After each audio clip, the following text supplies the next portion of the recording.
Today we want to just talk about some fun games, so we're talking about 10 surprisingly brilliant single-player games. This is pretty broad, some just came out of nowhere, others are more interesting than they look on the surface. This list could have probably had 100 games on it. These are our choices. We're looking forward to hearing yours down in the comments, maybe for a part 2?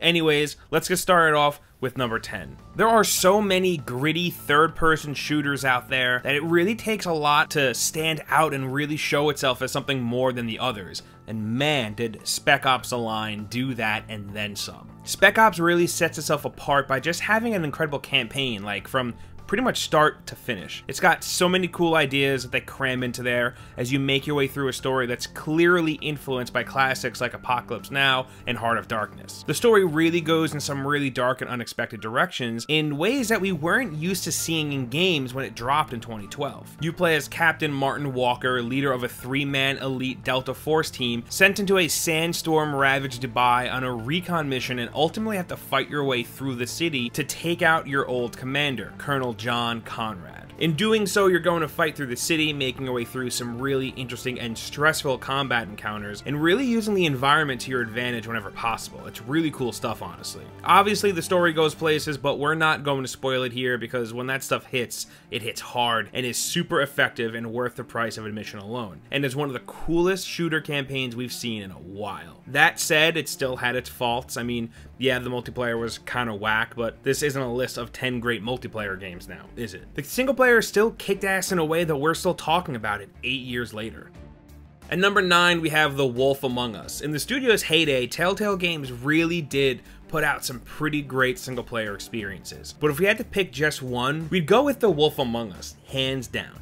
It's a Telltale game, so you know what you're getting, a well-made adventure game with a cool cel-shaded art style and some very, very good characters and dialogue interactions. Yeah, I killed him, so what? The Wolf Among Us is based on the comic series Fables. Although the game takes place around 20 years prior to that, in 1986 Manhattan, in a world where mythical creatures mask their appearance and live side by side with humans. In this world, you're Big B Wolf, formerly the Big Bad Wolf and Sheriff of Fabletown, the area of the city where these creatures tend to live and congregate. While just going through the motions and doing his job, Bigby falls into a web of murder and corruption that he has to unravel over the course of the rest of the game. Gameplay is what you'd expect, walking around and collecting environmental information, navigating dialogue trees, making big moral decisions that will determine the story going forward, and engaging in some really cool action scenes that were above and beyond the stuff you'd see in games like The Walking Dead up until that point. It's some of Telltale's best work, and if you haven't checked it out yet, what are you doing? There's a second one coming, so get on it. This is why everyone hates you. At number 8, we have the Stanley Parable. Now, this game is strange. You spawn into an office building and you're just sort of walking around the environment and interacting with objects and other environmental elements. The story is presented by a way of a narrator who is constantly telling you what's going on as you explore, and the story can branch and change based on your choices and the actions you perform. It's an incredibly simple game, but it goes in some really weird and interesting places, culminating in a total of 10 possible endings, with a run of the game taking you around an hour. Anything else we say about this game would spoil the surprises, but know that if you like a small, short, quirky game experience, you probably like this one. Okay, I'm going to stop you there. Now, tell me about your experience with this new version. Would you say that the game benefited from allowing you more choices? Feel free to be honest. I'm looking for some real critical feedback here. A 1? At number 7, What Remains of Edith Finch is a really interesting game. This is a first-person exploration game where you play as a member of the Finch family who visits the Finch family home. The Finches are supposedly plagued with some curse that causes all but one member of each generation to die in unusual ways, leaving one member to continue the family name. The Finch house is a bit weird, and as you explore it, you learn how each family member died by exploring their bedrooms, and their bedrooms act as a bit of a shrine, I guess. They seem to be left mostly untouched. As you interact with each shrine, you experience a memory of that family member, with each one varying in gameplay, and it shows you how that person dies. This is very much one of the games you would use as an example when talking about video games as an art form. The story is very well thought out, and I honestly don't think there is anything else like it. The narrative hooks you almost immediately, and learning more and more about this family over the course of the game is really cool because It's a really interesting family. And there are some really cool twists and turns that we don't want to talk about because, you know, obviously spoilers. If you're a fan of games like Gone Home and Firewatch, this is one that you definitely have to jump into because it's one of the weirder ones in this genre of games. At number 6, Brothers: A Tale of Two Sons has a really cool gameplay mechanic, one that really makes it stand out. You take on the role of two brothers, obviously, that set out to find a cure for their sick father. And what's really cool is you control both brothers at the same time, so it's kind of like a single-player co-op game, I guess. Each brother is controlled by one of two thumbsticks, so you'll have control of both brothers at once, while you explore environments, solving puzzles, and fighting bosses. This is a killer game, one that gets pretty emotional too. Like, it definitely hits you in the feels a bit, and it's made by the dude who made A Way Out, which is a great co-op game as well, so this dude gets co-op, like, he knows what he's doing. He's also a film director, and his experience with that 100% carries over into this game. I'd highly recommend checking both of his games out, honestly, because they're both very good. At number 5, Undertale was a game that seemingly came out of nowhere. It looked like yet another retro-style cutesy adventure game, but what it did with the story and its approach to just combat and classic RPG stuff in general is what really makes it stand out. What starts out as a simple adventure of you, a young boy, falling into a mysterious underground, quickly becomes something much more, filled with interesting creatures, friendly and otherwise. How you engage with them was the cool part. When encountering a monster, do you try to kill them in combat? Do you flee or attempt to befriend them? There's exploration, puzzles, fun gameplay sequences, and lots of interesting dialogue and choices. Couple this with a cool aesthetic and some great music, and you've got a match made in heaven for many players out there.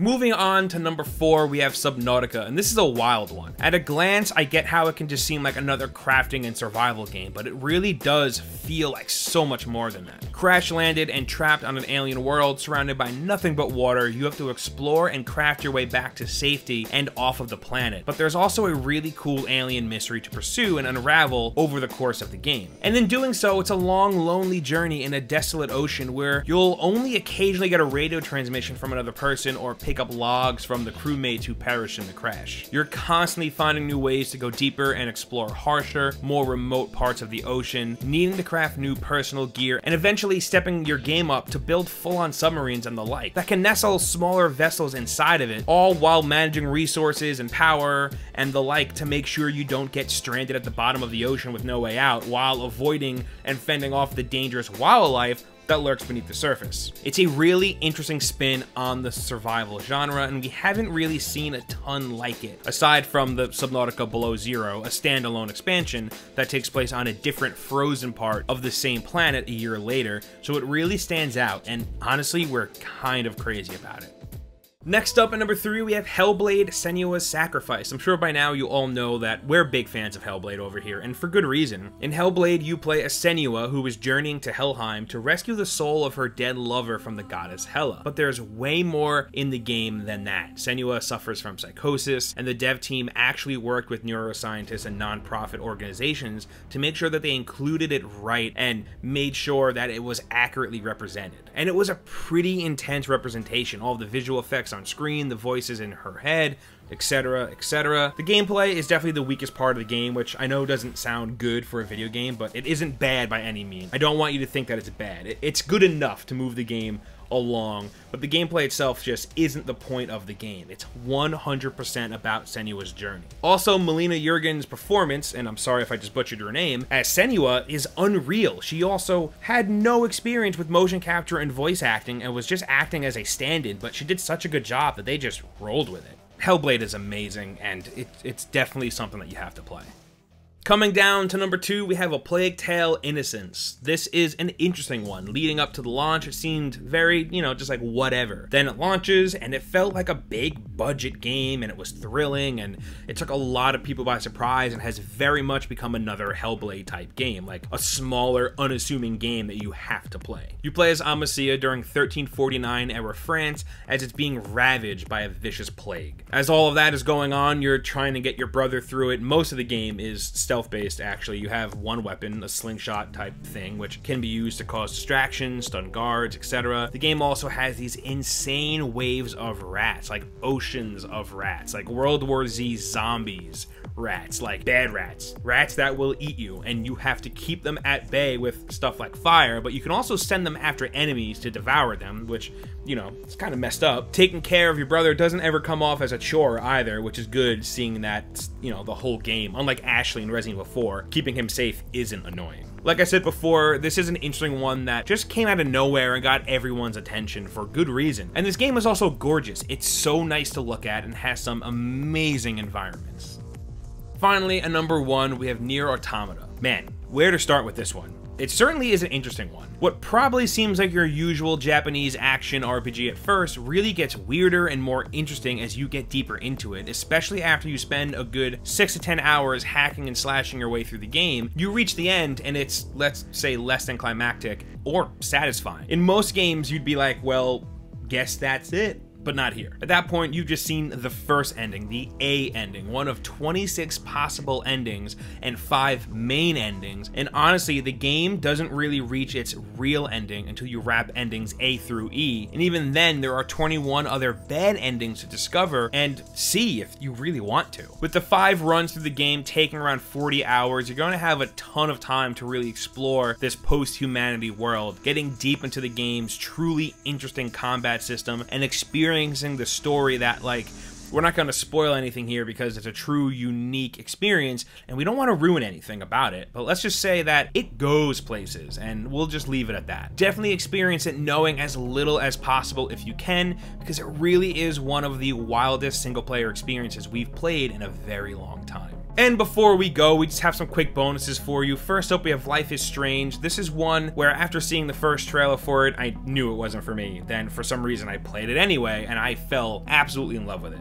Yeah, it's pretty cheesy, and at times it feels like an even cheesier CW show, but it had a lot of heart and some really cool characters. And finally, we have Titanfall 2. This one was a huge surprise, seeing that the first one didn't have a campaign, so I don't think any of us were really expecting much from Titanfall 2. Then we get an awesome buddy cop story with some of the best time traveling stuff I've seen in video games ever. And those are 10 surprisingly brilliant single player games, but we want to hear from you, so meet us down in the comments and let us know what you think. As usual, hitting that like button really helps us out, and if you're new here, subscribing is a good idea because we put up videos like this every single day. As always, thank you for stopping by and hanging out with us. We really appreciate it, and we'll see you next time right here on gameranx.